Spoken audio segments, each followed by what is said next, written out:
പ്രകൃതി ദുരന്തങ്ങൾ ഏറ്റവും കൂടുതൽ നേരിടുന്ന രാജ്യങ്ങളിലൊന്നാണ് ജപ്പാൻ.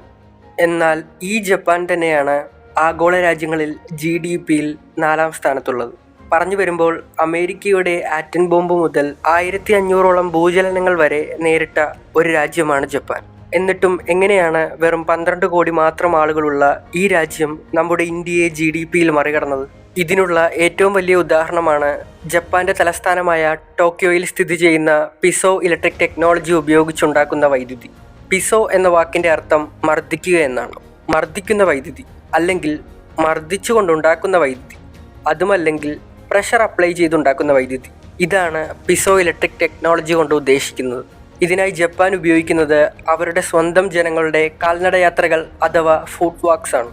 അതായത് പ്രത്യേകമായി രൂപം കൊടുത്ത ഒരു ടൈലിൽ ഒരാൾ കാൽ വയ്ക്കുമ്പോൾ അല്ലെങ്കിൽ നടക്കുമ്പോൾ ഈ ടൈലിൽ ചെറിയൊരു സമ്മർദ്ദം അഥവാ പ്രഷർ ഉണ്ടാകുന്നു.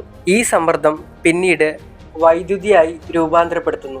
ഇതാണ് പിസോ ഇലക്ട്രിക് ടെക്നോളജി. ജപ്പാന്റെ പല ഭാഗങ്ങളിലും നമുക്കിത് കാണാൻ സാധിക്കും.